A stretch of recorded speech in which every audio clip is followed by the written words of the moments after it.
इस पद परिक्रमा में, अमृतस्य नर्मदा पद परिक्रमा में, हम वनों को फॉरेस्ट की तरीके से नहीं, हम उनको दैवीय तरीके से देखने की स्वीकृति का एक उदाहरण प्रस्तुत करना चाहते हैं। असल में भारत में एक बड़ी उल्टी बात हुई। वो उल्टी बात यह हुई कि भारत अपनी संस्कृति के मूल्यों को, और जहां से संस्कृति के मूल्य निकल कर आते हैं, उन सांस्कृतिक मूल्यों को नहीं समझ सका। आज जंगलों को बचाने की जितनी योजनाएं इस राष्ट्र में चल रही हैं, जो कहीं पराधीनता के भाव से निकली हुई बहुत सारी योजनाएं हैं,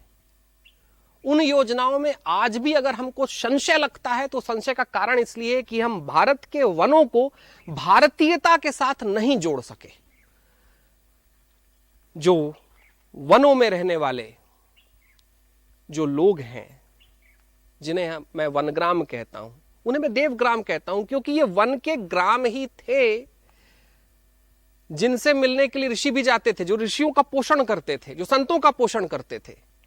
जो शास्त्रों को लिखने वाले मुनियों का पोषण करते थे। ये वही लोग थे जो साधु, जो साधना करते थे, उनका पोषण करते थे। असल में वन ग्राम ही थे जिन ग्रामों से निकलकर कहीं भारत का अध्याय निकला।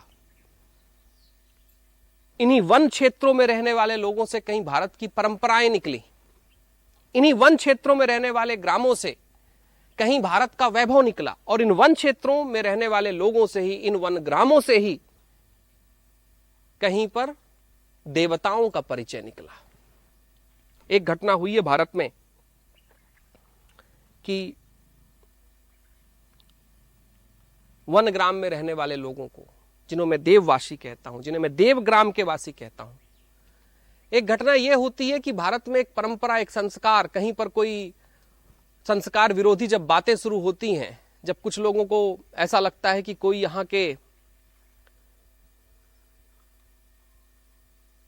के वासी नहीं है और कोई यहाँ का वासी है, जब एक भिन्नता की घटनाएं, जब एक बंटवारे की घटनाएं इस राष्ट्र में आती हैं, तो इस राष्ट्र में आने के कारण उन देवतुल्य ग्रामों का भी हम पूर्ण परिचय नहीं ले पाते।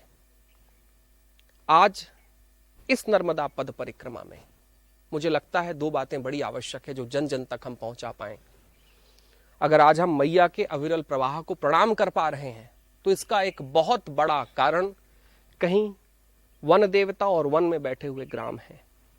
कहीं हम इनकी परंपरा से जो आज जो परिक्रमा चल रही है, इस परिक्रमा को अगर हजारों सालों से कर पा रहे हैं, तो ये वनों में बैठे हुए वनवासी, वनग्राम और देवग्राम के लोग ही हैं।